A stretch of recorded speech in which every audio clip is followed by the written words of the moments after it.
1, 2, 1, 2, 3.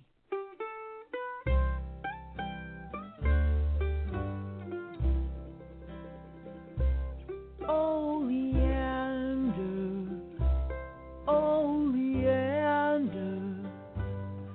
won't you stay with me and ease my troubled mind? Oh, Leander,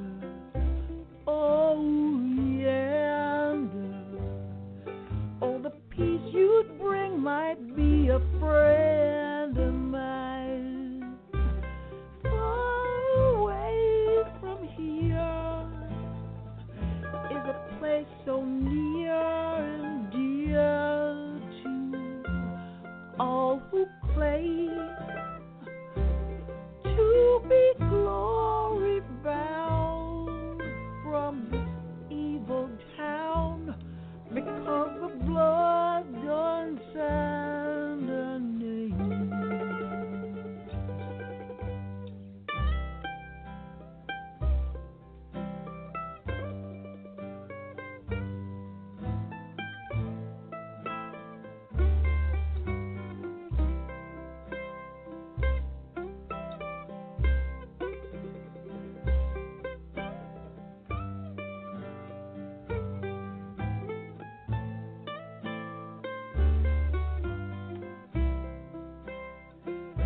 I feel so much despair every livelong day.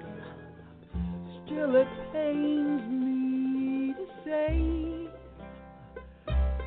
there are moments here and there when I don't care if you would carry me away.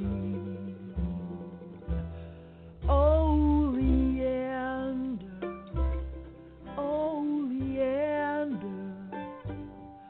won't you stay with me and ease my troubled mind?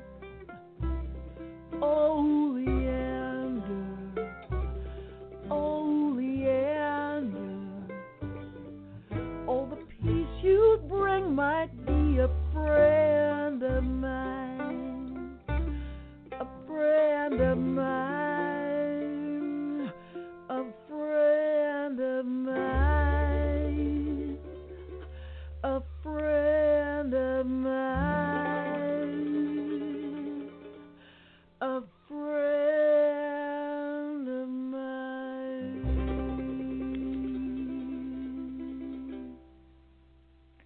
Welcome to Big Blend Radio's First Friday Toast to the Arts and Park Show with Nancy and Lisa, the publishers of Big Blend Radio and TV magazine and Parks and Travel magazine. And of course, you know, we are full-time travelers on our Love Your Parks tour. You can check it all out at bigblendmagazines.com. And you just heard Oleander. And Oleander is by Queen Esther, and we're very excited to have her on the show today. As you know, our First Friday, we always interview artists in residence that are staying in parks. And Queen Esther is in Gettysburg, and Gettysburg is a national military park. And this is all through the National Parks Arts Foundation. They have several artist in residency opportunities, which are amazing. You can be an artist, a poet, a musician, a writer, a painter. All mediums and genres are welcome in the world of art to submit and really go in to try and be one of their artists in residence. Again, a full month in a park. So, cool. Yeah, it's really awesome. Really cool. Check it out at nationalparksartsfoundation.org. And also keep up with Queen Esther. She's queen-com, and she's on Twitter, Facebook, all those great places. So welcome. How are you? Pretty good. How are you? Doing good. So, Oleander, before we get into the residency, tell us a little bit of, backstory on Oleander and what album it's from. Well, it's from an upcoming album. It's not really out yet, but it will be shortly, called Gild the Black Lily. Ooh. And Oleander, I mean, it's some acoustic, some electric, but mostly songs that came to me in the last year or two or three that I've been performing and developing and sort of rolling around in my head. I guess it sounds like the past and the present all at once. Yeah, it does. It does. Yeah, it's definitely Black Americana, which is what I call my sound. Yeah, and Black Americana, and when you hear the word Americana, how many people think of Black Americana? A lot of times it's like right into country western, and then if you say, okay, country western is part of Black Americana as well. I watched your TED Talk on that, which I think was absolutely fantastic, shedding some light on African music and the history of African music here in this country. And I really love that you are shining that light so people get to understand that. So Black Americana is very much, it's been here for a long, long time. So I love that. Yeah, I think that the reason why people don't really see Black people in country music is because they don't understand the roots of the sound, where it all comes from. It's blues-based, and blues is something that had to happen here. It took certain elements that we brought forth as African Americans to create that sound. It's not necessarily an African sound, it's an African American sound. There are certain things that are uniquely African American. It's like, look at it this way. And I think I say this in the TED Talk, if American music were a house, then blues music would be the joist and the beams that allow the house to stand. And there are all of these other elements inside of the house, but the house wouldn't stand. It is literally the DNA of American music. I like that. I like that. Speaking of house, now most of the artists in residence through the National Parks Arts Foundation that we chat with in Gettysburg are in the Klingel House, and you're in a different house. What house are you in today? I'm in the Althoff House, which is on the Wyckoff Farm property. It's about a easy, casual 5-minute walk from the Devil's Den. Ooh. So I'm literally away from the road a piece, and I am surrounded by battle markers. I'm literally in the middle of the battlefield. Ooh. Wow. Isn't that a little freaky? Like, in a way, doesn't it kind of, I don't know, battlefields give me that, you feel it. Do you feel that, like that heaviness?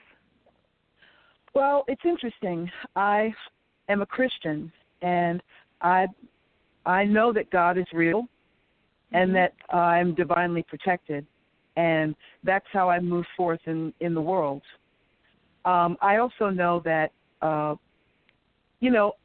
we've all seen the CSI shows, one too many, CSI Miami and all that, and even the most casual observer amongst us who watches those shows, Law and Order and whatnot, knows that you cannot erase blood. There's always a murder that happens, and the guy goes out and he gets bleach and he scrubs the carpet or whatever. Blood cannot be erased, cannot be washed away, cannot be wiped away. And this soil, this land, is blood-soaked. It is blood-soaked. There's some portions of the land, of the battlefield, that are farmland. It's all farmland. They were fighting on farmland. And some of it has been cultivated. I think they're doing a wonderful job with landscaping, a kind of archaeological landscaping that allows them to bring the environs back to where it was in the 1840s, 1850s, 1860s. So the peach orchards, for example, they've replanted so many different peach trees over here and apple trees over here where there was an apple orchard. And when those plants bloom and come to life and bear fruit, you can actually go there and get a peck of fruit, a peck of apples or stone fruit, whatever it is that they're growing, for free. Oh, you go out there and you just pick the fruit in season, which I think is terrific. That's the way it should be. But understand and know this, that ground that fruit is growing on, the ground that this house is on, all the ground that we're trampling on, it's blood-soaked. And there are so many thousands of bodies that they didn't recover. Once they went back to the mass graves and they dug up the bodies and they sent them back home after they identified them and sorted through so much, there were still a great many thousands, not just a couple or a dozen, thousands upon thousands of men who remained missing. whose bodies they did not recover. And they're out there. So the feeling is one of having walked through an open grave. You're not necessarily looking at bones jutting up, but the blood is in the ground. You know, in Genesis, Cain and Abel, when one brother kills another, and God says, hey, you know, you've seen him, where is he? And he goes, hey, my brother's keeper, famously, that line. But the next thing God says to him is, your brother's blood is yelling at me, is speaking to me, is crying out to me from the ground where you spilled it. Blood can actually really cry out. This place, my gosh, it's just, you know, a screaming. I can't even imagine the sonic. I can't imagine. I can't even begin to imagine what some medium or some person who can see into the spirit world would see or hear, just walking around, walking through here. It's deep. It's deep. It is. When we lived in South Africa, we went to Shlawanda Rock, and they were all mass graves, and so the graves were marked with stones, kind of like a pyramid, stones that were all whitewashed. And you could stand there and that changed my life. It totally made battle so real and bloodshed so real. And I remember being a little girl. It totally, that is actually what got me into history, because I always wonder, why are we killing each other? Why are we doing this? There's so much brutality and, you know, horrible stuff in history. There's a lot of positive stuff, but it just is always like, why do we have to do that? You know, why do we have to be like that? And I think it's important to have these places to remind us so we don't do it again. Yeah. You know, my boxing teacher used to have this T-shirt that said "Fighting solves everything," and in a way, I think he's right. You know. There were certain things that this country was not facing, and until things erupted and that fight happened, they weren't really dealt with. And once it did, it brought things to the fore. But there's still certain things that aren't being addressed. I see Gettysburg as a microcosm of America and of the ongoing American struggle that is happening right now, but that's been happening since this war. Questions that weren't answered, certain issues that weren't resolved, certain things that weren't dealt with in Reconstruction, during Reconstruction, when everything kind of unraveled in the South, when we really needed the federal government to step forward and create a kind of Marshall Plan for the South. And they didn't. They didn't do that. They didn't do anything to protect black people from these Southerners who were so enraged. You know, at one point, the state of Georgia murdered so many black people that America stepped back and said, you are no longer a part of this country.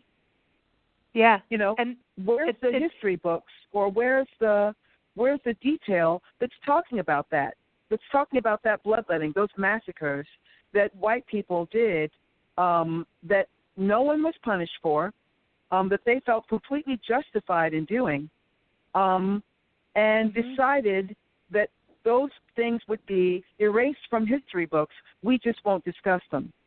But that blood cries out as well. There's a kind of conversation. They kicked people out. They kicked people out of the country. Like thousands. Sure. That's never talked about in history. You know, there's a lot more to it than whatever it is that people are being told, and you know, the whole of it has never really been spoken of. So while I'm here, as I'm walking around, you know, me, 2 generations removed from slavery on my father's side, there's certain things that I think about and think about very deeply, and there's certain bits and pieces of history that I'm putting together, that I'm stitching together from what I'm finding out from my own research that has moved me and that has really affected me very deeply. Just taking in the environs of the park in and of itself, all 5,000 acres or what have you. There's obviously a conversation that's happening here, north and south, brother against brother. That's what they're telling you. But I have a voice in this conversation as well. My voice should be included because I'm the one you're fighting over. whether they want to admit that or not. Northerners really don't true. want to admit it for their own reasons. They want to keep a kind of American hero narrative. And Southerners don't want to admit that they're fighting over the South, over slavery, for their own reasons, because everyone wants to believe that this was some kind of noble sacrifice. Well, it wasn't. It wasn't a noble sacrifice. It was blood and guts on the Southern side for all the wrong reasons. And many people died in vain. Who's going to say that? Who's going to stand up and acknowledge that? All of the monuments that they have here, all of the tablets and information, and all of the things that indicate, military this and that on one level.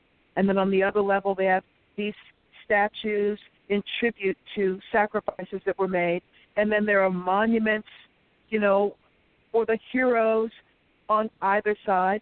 There's no monument for the 10,000 slaves that were brought here to this battlefield, black people fighting. There's no monument to them. They were brought against their will on the Southern side, and they fought bravely on the Northern side, and there's no monument for them at all. I hope that there will be someday, but, there's no monument. People can't even acknowledge that they were out there. Wow. They can't even acknowledge it.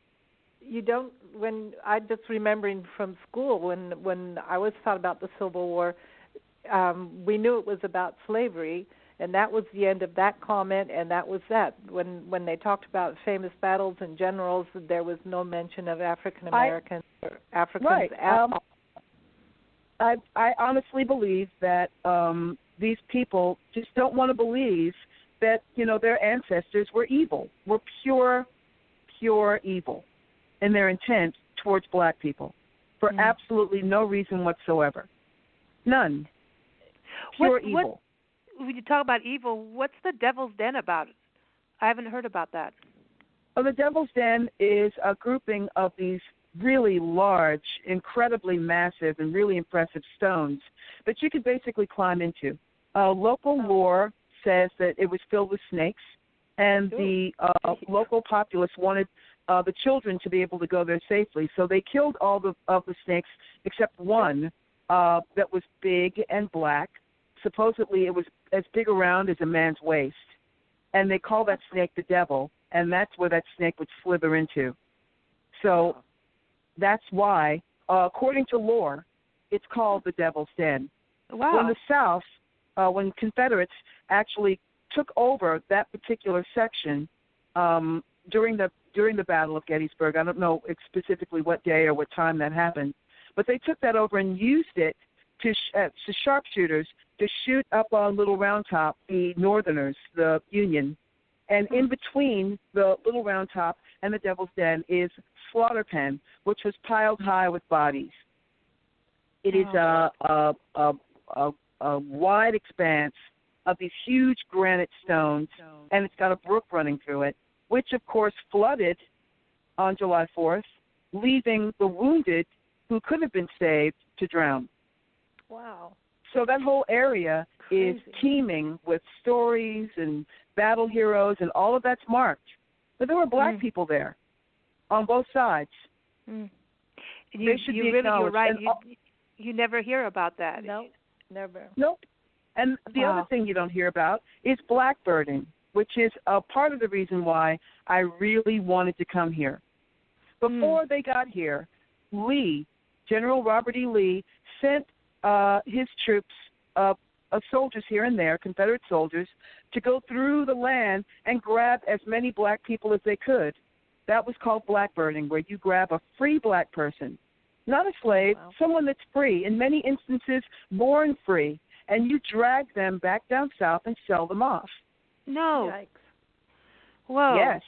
Whoa, that's and can you do think about after Gettysburg how many just riots, how many when they had the KKK and all, it is really interesting about the time of now. I feel like it's history is still staring us in the face, and some of the actions have not changed.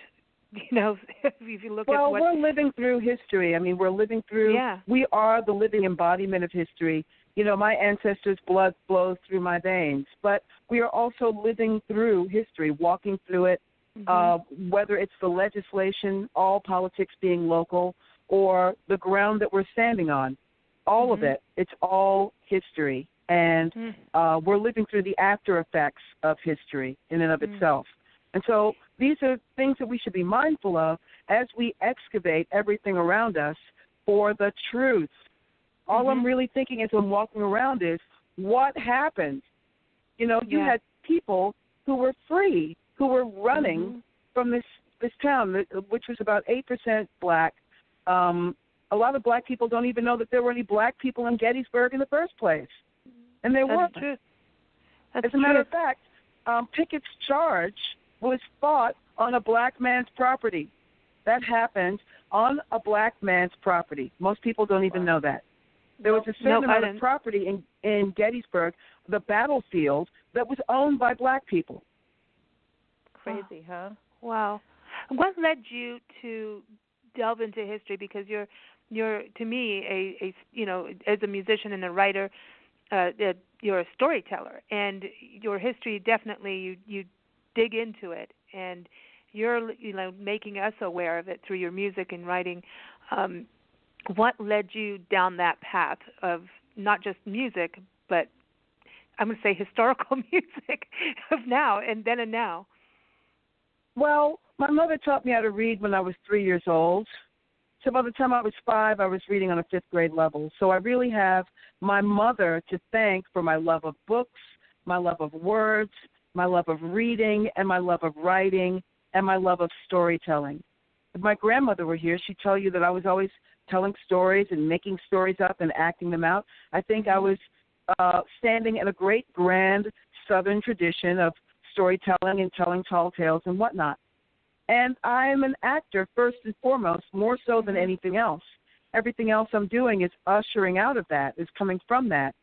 And as an actor that's theater-based, everything that you do requires a great deal of research, a great deal of reading, a great deal of historical accuracy, a great deal of rooting around and finding out the truth of whatever character you're portraying. Whenever I start or finish with a character, my library card is my best friend. It is absolutely my best friend. That's where the work begins, really, when you're building a character. It begins in the library. It begins with books. It begins with research.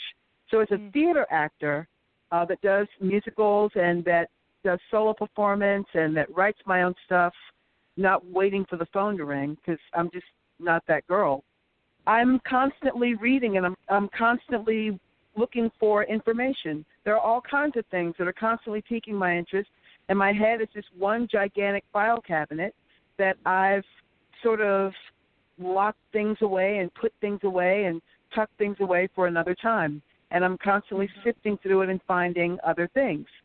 I remember when Philando got killed on Facebook. We're literally watching him die. I think that's his last name. Philando, I know, is his first name. And I apologize if I'm getting his name wrong. But that just shook me to my core. I couldn't believe it. The man went out with his girlfriend and her little girl, and he got a haircut. He's basically, in the lunchroom with all the kids, serving them lunch, memorized every kid in the school's allergy. I mean, just aces.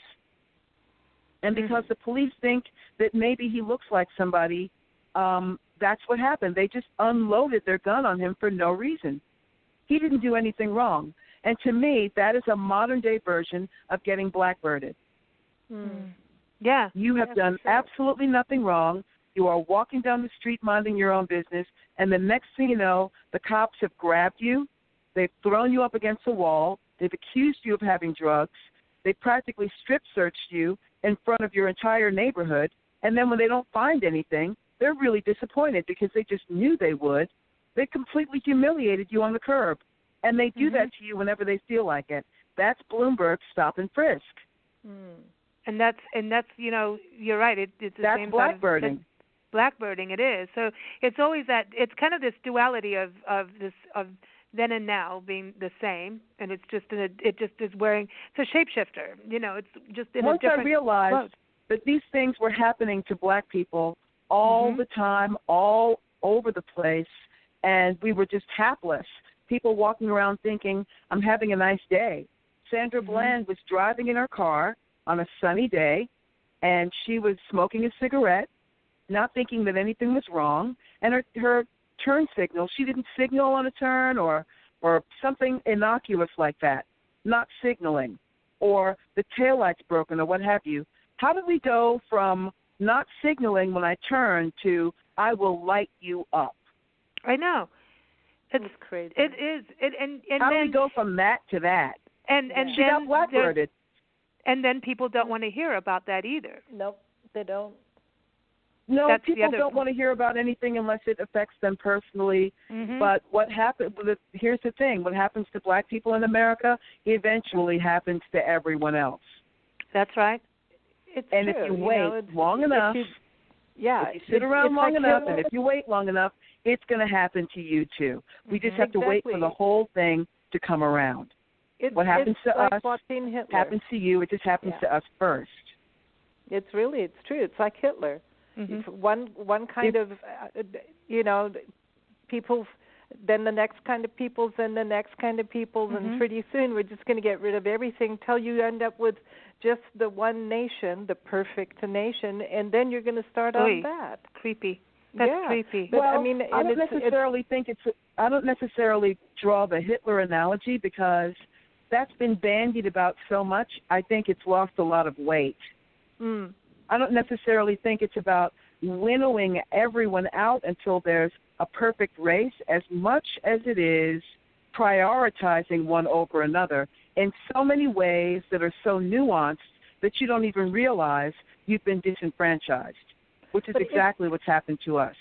Yeah, it's a weird thing that people can tolerate differences in animals, but they can't tolerate differences in people. It's a really odd thing. I don't understand it, but it just seems to me that they can tolerate it in animals, but not people. I don't really care if anyone can tolerate any differences in people or not. I just want institutionalized racism to end. There are certain things in the law. There are certain things in society. You know, how I feel about you personally is one thing, but when the law is on my side to suppress you and denigrate you, that's so bad, something else. It's the same argument in reverse. There are lots of people out here that aren't racist, but if the system is, what difference do your feelings make? Exactly. Good point. No, it's true. Now going to Gettysburg, that's why you have to dismantle this racism. It's not just, it's systemic. It's not just some guy saying something funky to me in the street or, personally, someone saying inappropriate things or doing inappropriate things. It's a system that's been built over a very long period of time that gives one more power, more control, more leverage, more opportunity, more advancement, more money, more everything than somebody else, than others. And that has to be dismantled. Now, I don't know how to make that happen, especially when the people who are benefiting from it are the ones who are have the power to take it apart. You know, what's interesting, and what you're saying too, it goes with a good example is the Little Rock Nine. And, when they go to school here, now you're allowed to go to school, everyone's allowed, you go in, and then the school, here's the kids being, racist and horrible, and these 9 kids kept banding together trying to go to school, and there were riots over it. They were attacked, and they held their heads up. Yeah, I remember. High. Yeah, the Little Rock Nine. And then eventually the president turned around and said, okay, that's it. You are going to have the protection to go into school. And this was almost against the principals and everybody. You had to go and it was the president turned around and said, okay, and, here comes the military in to make sure that they could go to school safely. And if that hadn't happened, where would we be? You do need that governmental backup. You do need the systems Absolutely that are do. there, because here it was, it's like, oh no, we can all go to school together, and that wasn't the fact. Just because we can doesn't mean people aren't going to be cruel and hateful and racist. They may have gotten to school that day, but that doesn't mean that they didn't endure death threats, not only them but their families, the stress of it all. I mean, I can't even imagine the level of PTSD that they must have been suffering as children, and how that might have affected them for the rest of their lives as adults. Mm-hmm. So they did a lot. They stood up for things after that. They were all amazing. They just all used their voices until the end, standing up on issues. And it's amazing to me that school is still a school where kids are going to school, so that lesson is so strong there.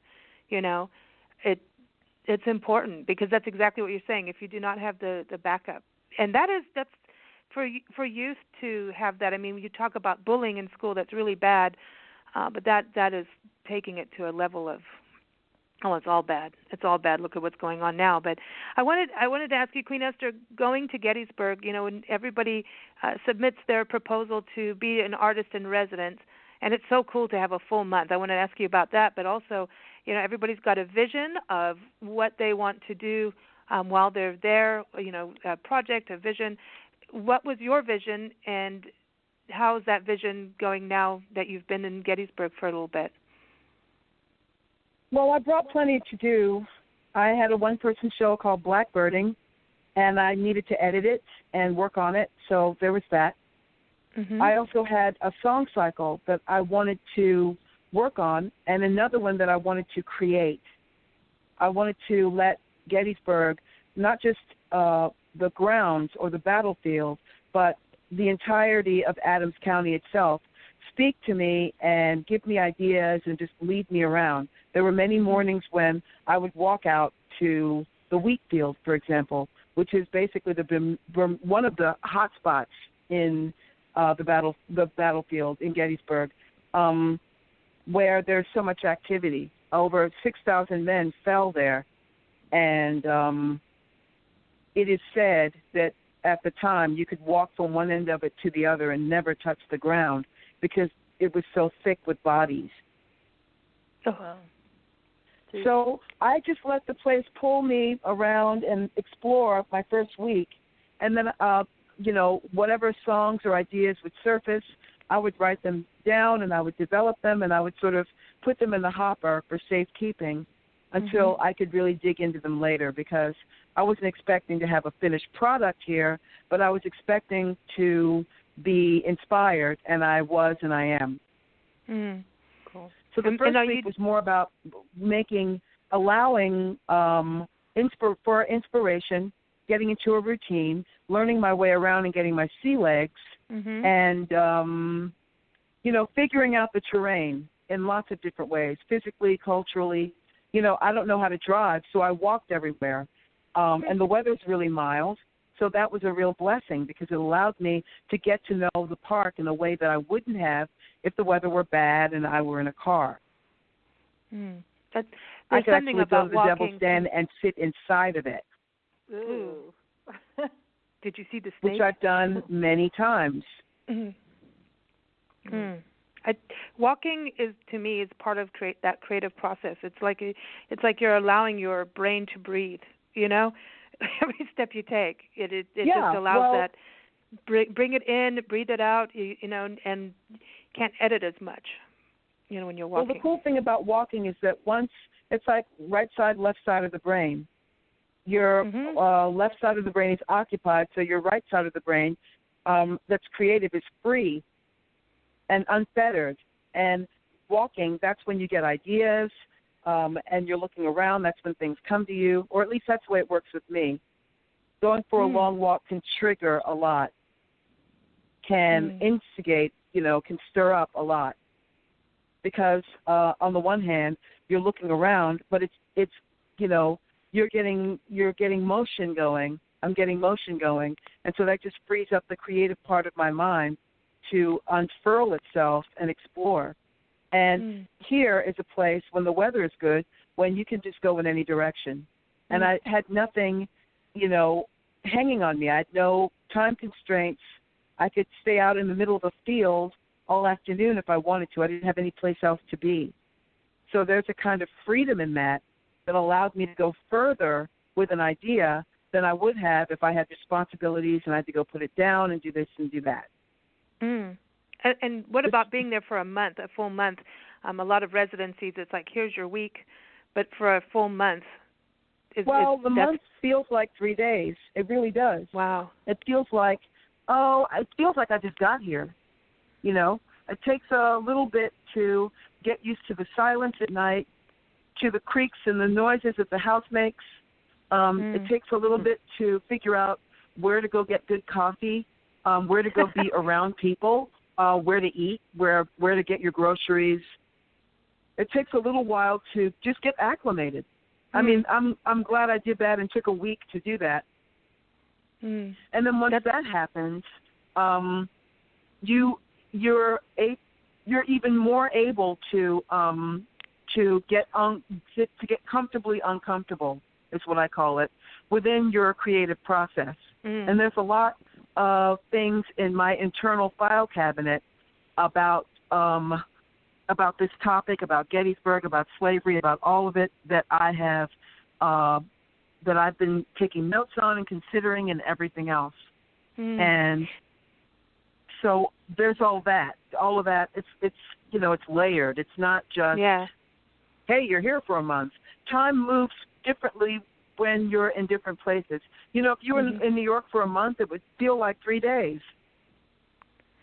You'd be in New York, and then you'd be like, wow, I can't believe I'm leaving. The time just really is so abbreviated, and it just goes. And even though I know that I knew as soon as I walked in the door, I thought, this is only going to last a week. It really does. The time just goes. It just goes.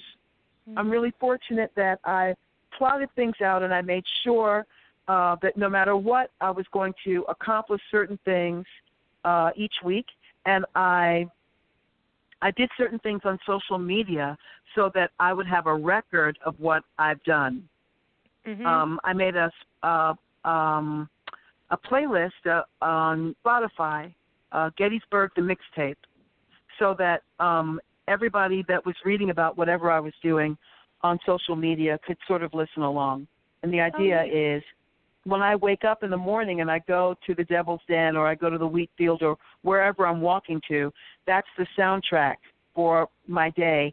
And it's appropriate no matter where you are in Gettysburg, whether I'm in a Quaker meeting house that was a hub for the Underground Railroad, or whether I'm at Yellow Hill, which is a lost African-American community that someone needs to figure out what happened to them. Nobody really knows. Or whether I'm wandering through Confederate Road, over on Seminary Row. No matter where I am, the music fits. It just fits. It's hard to explain, and I think people are really getting into it from the little notes that I'm getting on Twitter and whatnot. People are interested, and they like it. They're not necessarily on the battlefield, but with some of this music in context, it can feel like you are. So that was the first thing that I did, because I wanted some sort of sonic something or another. The next thing I did was I blogged a book list so that if people were interested in certain aspects of what I was doing, they could follow the list and, read along, with some of the research. So I put that on my blog, which I haven't really updated in a million years, but I'm starting to. And then I've been posting a lot on Instagram with a certain hashtag, Queen Esther in Gettysburg, just so I can keep up with certain imagery. And I'll probably come back with a book of photographs that can be printed on demand, because I just want a record. It's good to have ephemera. It's good to have a record, something tangible of what I've done. It just helps me to keep up with it. get it out of my head and into the world. And social media has been our friend for that, because we travel full time, and we just finished documenting all the parks we've been to on our tour. And at one point, I didn't set my camera to have the date stamp, and I'm like, oh crap, I'm gonna document what. And it was, when did I do this? Yeah, so social media, I could go back and do a search because we have a Facebook group for walking, 1 hour walk, and I could go in and search, and it was like, oh, we were here at this point. This is where we were, and the photography on Instagram, it gives me the feeling of where we were, So it's this, it just, the social media documentation really helps, because even we've done 180 parks. It's a lot. It's like, and talk about time moving fast. Nancy and I both understand that. We call ourselves slow travelers because we do go to a place and we'll be there for like anywhere from 4 to 5 days to a month or so, depending on what's going on or where we are. And no matter what, it feels like a day. It just goes, and you're doing so much. That's exactly what this is like. That is exactly what this is like. My husband came the week after I got here, or I think the first week, and he stayed for a day, and he's coming back this weekend, and then I'm gone, and that's it. He said to me, he's gonna leave to go back to New York on the 8th, and then I'm done by the 12th. Oh, wow. So just like that, it's over. So I'm really glad that I've got something to show for it, and the beginnings of something much larger. I have an idea for a book. I have an idea for a documentary. I've got my one-person show, and I've got 2 song cycles. So I feel like I've left here not only with new introductions that I'll be making and maintaining, but I'm fairly convinced that I've got a big bag of sunshine that I can spin into gold and that I can make art with.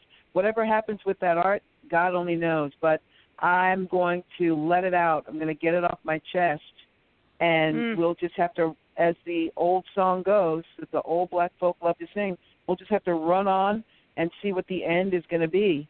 Sweet. Cool. That's awesome. Now, have you done your event? Because I know every artist in residence has one event that they do. Sometimes it's a workshop. Sometimes it's a performance, all kinds of things. Have you done yours, or are you about to do yours?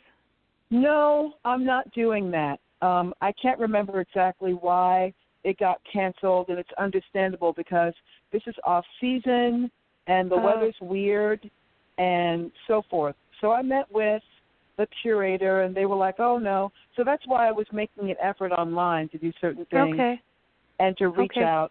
I mean, if you go to Spotify and put in Gettysburg the playlist, Gettysburg the mixtape, Gettysburg the mixtape, Gettysburg the mixtape, you'll find it. And the book list as well.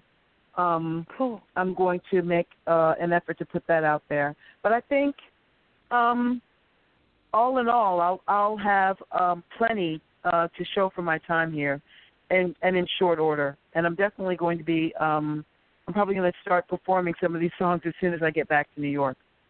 Awesome. Cool. Well, I'm going to be following you on what you're doing because I think you've already, like, for Nancy and I both, you've taught us so much about Gettysburg that we don't hear, and really appreciate it. Yeah.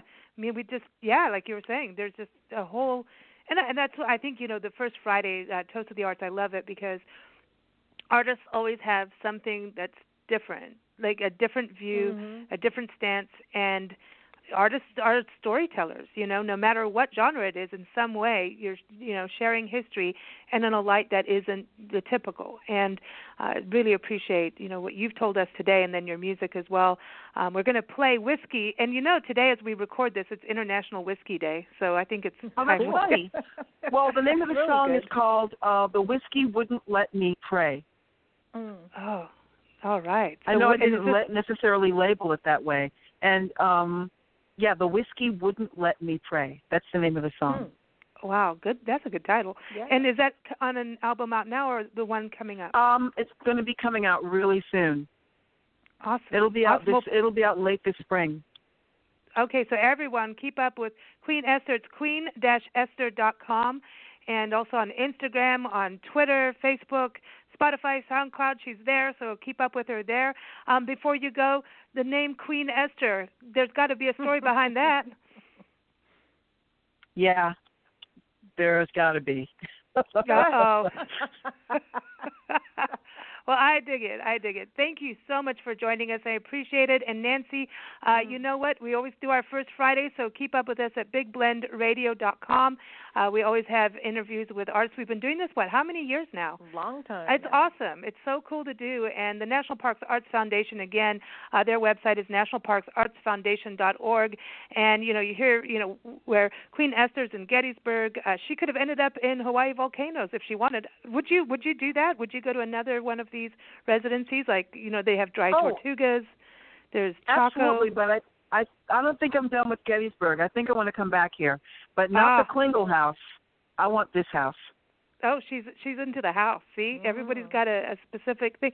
Yeah, it's just such a magical program. And best thing to do is to sign up for the newsletter and follow the National Parks Arts Foundation on social media. They get all kinds of unique opportunities. And when you see them, you need to, send your submission. You need to submit. You need to send it in as soon as you can. And if you don't get chosen, do it again, because it's just the way the dice rolls, It just is. And, one day you'll get in there and get into one of the parks. So really unique project and process. So, again, nationalparksartsfoundation.org. Thank you so much, Queen Esther. Thank you all for joining us. Here it is. We're going to play The Whiskey Wouldn't Let Me Pray.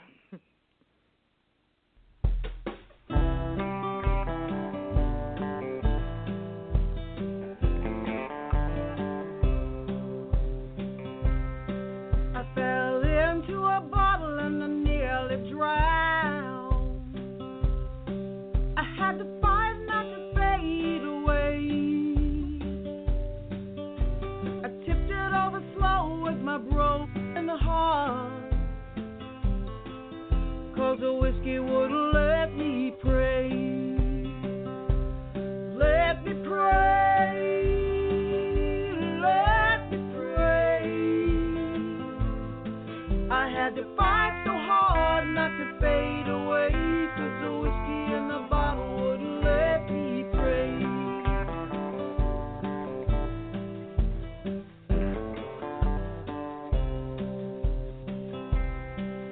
Swam all the way home through this dirty old town.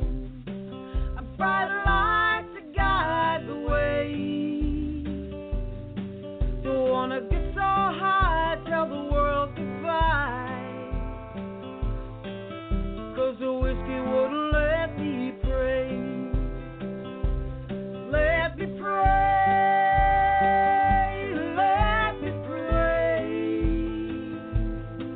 I had a bright light to guide the way, 'cause the whiskey in the bottle wouldn't let me pray.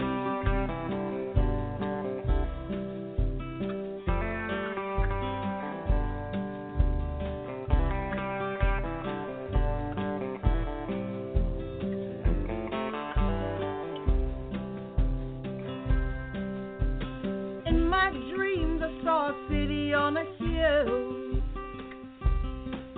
Sun shines all the livelong day. So much light in this heart of mine, but the whiskey wouldn't let me pray. Let me pray, let me pray. Sun shines all the livelong day, but the whiskey in the bottle wouldn't let me pray. Let me pray, let me pray. Had a bright